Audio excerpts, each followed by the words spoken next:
My name is Emily. I'm 38 years old. My ex-husband's new wife tried to steal everything my dad left me when he died. But before I tell you how my dad made a secret plan to catch them, let me know where you're watching from in the comments. It all started on a Tuesday. It had been 1 week since we buried my father. I was in his rose garden. That was the only place where I still felt close to him. The air smelled like wet dirt and old flowers. My hands were dirty from working in the garden. For the first time in days, I didn't feel so sad and heavy in my chest. That's when I heard footsteps on the rocks in our driveway. It was Jessica. She's my ex-husband David's new wife. She walked into the garden like she owned everything. She had a mean little smile on her face. "This garden is so pretty," she said. But her voice was fake, like she was pretending to be nice. "It's going to be ours soon. You should probably start packing up your stuff." I just stood there, my fingers held tight to the garden scissors in my hand. I didn't look at her. Instead, I looked at my father's favorite rose. It was a special one that won prizes. The flower was the color of a sunset. I didn't say anything back to her. My lawyer, Sarah, had told me not to talk to them. But while Jessica kept talking and bragging about how David should get everything, I kept thinking one thing over and over. They have no idea. They have no idea that their own wanting too much money is exactly what my father planned to use against them. It's weird what you remember when someone you love dies. I kept thinking back to a talk I had with Dad in his office. It was about a year before he got really sick. He was cleaning his glasses. The light from his lamp was shining on them. "Emily," he said, quietly but seriously, "I've asked your brother Nathan to stay away from you and to stay close to them. It's going to hurt your feelings, I know. But it's the only way to keep him safe from what I think is going to happen. You have to trust him, even when your brain tells you not to." Back then, I didn't understand what he meant, but his words became real and painful after my divorce. Nathan had picked David's side instead of mine. I remember one terrible phone call where he told me, "You're being too emotional. David was like a son to Dad for 12 years. He should get some of Dad's money too." It felt like someone punched me in the stomach. The two men I should have been able to count on the most, my brother and my ex-husband, had left me all alone. I felt completely and totally by myself. The only person who helped me was Sarah, my dad's lawyer. She called me the day after Dad's funeral. "Your father was a really smart man," she said. "Trust his plan, but more importantly, trust yourself. He left you the tools, but you're the one who has to use them." A week after Jessica came to the garden to be mean to me, the real fight started. A fancy envelope came to my house. Someone delivered it by hand. It felt heavy, like a gravestone. Inside was a letter from a big, expensive law company. It said that David and Jessica wanted to take 50% of everything my father left me. They said David deserved it because he was loyal and like a son to my father. I felt sick reading it. It was one thing to hear Jessica say mean things. It was another thing to see it written down in legal papers. That night, I couldn't sleep.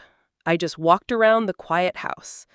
The words from that letter kept burning in my mind. Then I remembered something else my father said. This was from his last days, when he was very sick. His voice was weak and quiet. "When you need to be strong, listen to our 1812 overture. That's our victory music."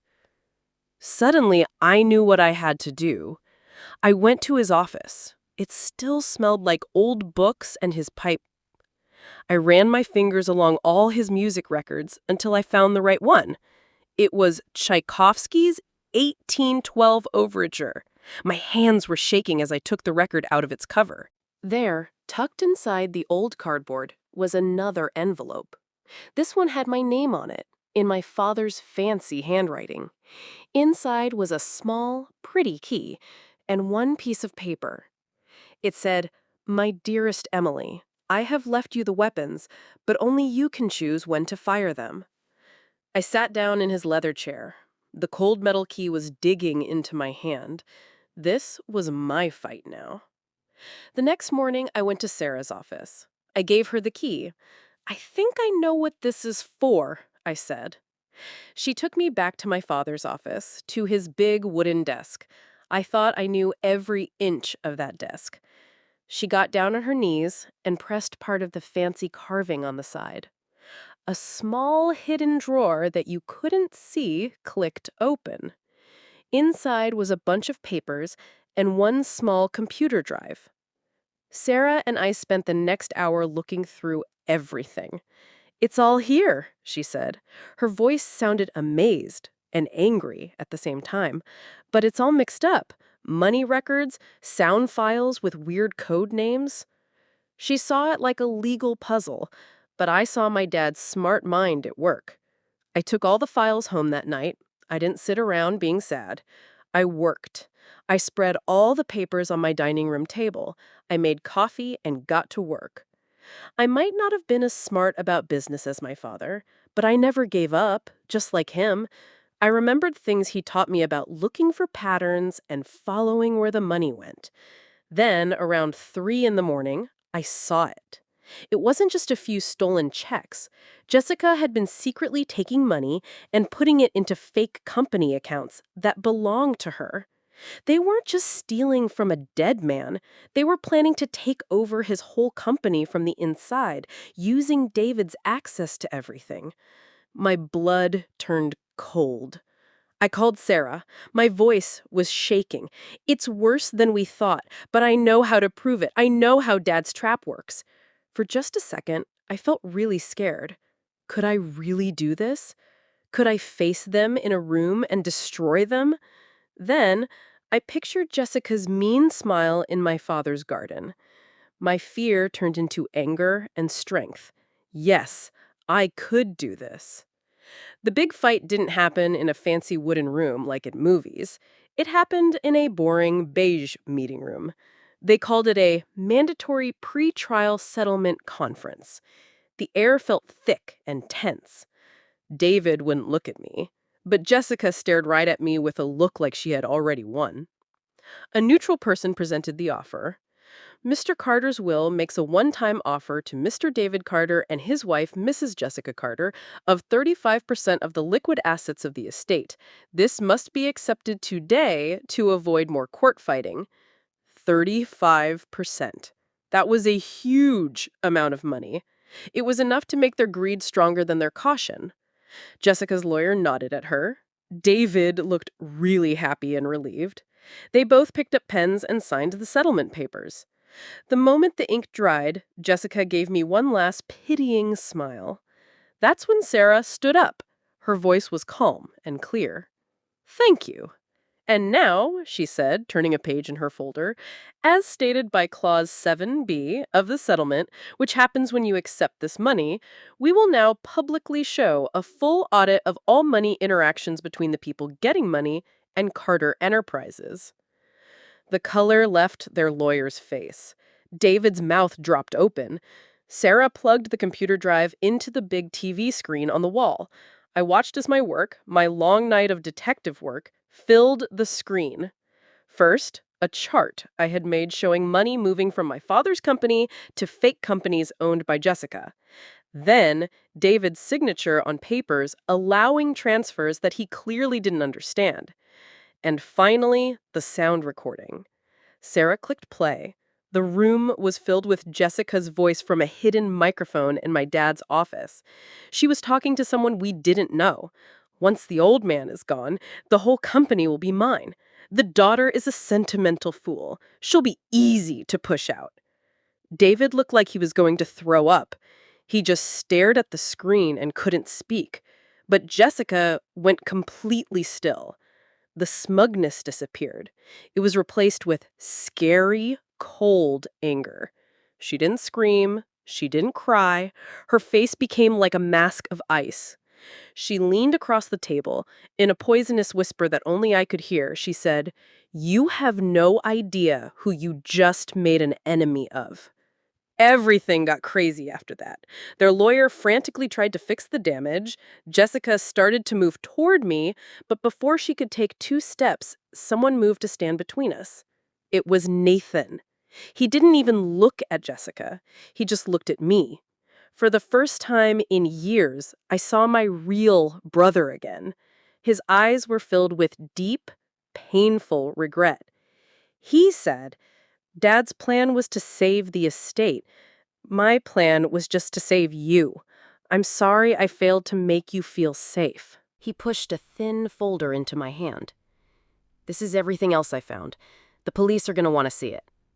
I looked down at the folder, then back at my brother, my protector. I took a deep breath. "Thank you, Nathan," I said. My voice was steadier than I expected. "We'll talk later, after all of this." It wasn't complete forgiveness yet, but it was a start. It was everything. The next day, I sat alone in my dad's office.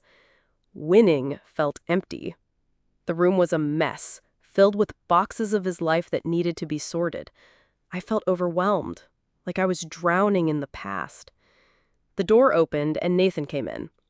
He didn't say anything. He just put a hot cup of coffee on the desk next to me and started quietly sorting a stack of papers. We worked without talking for an hour. It was a silent peace agreement, the first step in rebuilding our relationship. A few months passed. The news reports were short but satisfying. Jessica, whose real name was actually Margaret, was a con artist wanted by police in 3 states.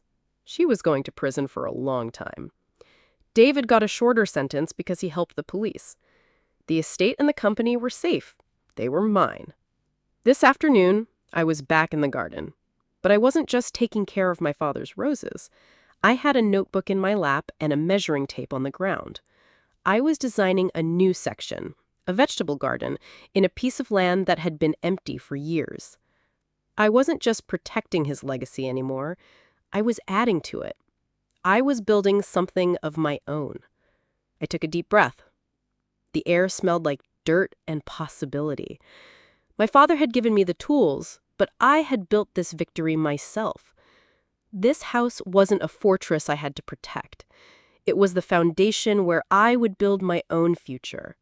I picked up a small shovel and pushed it into the fresh, dark earth. It felt good. It felt like a new beginning. Thank you so much for listening to my story. It's been a lot, but I'm stronger because of it. I have a question for all of you watching. What's a piece of advice a parent or loved one gave you that only made sense years later? I'd love to read your stories in the comments below. And if my story touched your heart, please don't forget to like this video and subscribe for more. It really does help. Thank you.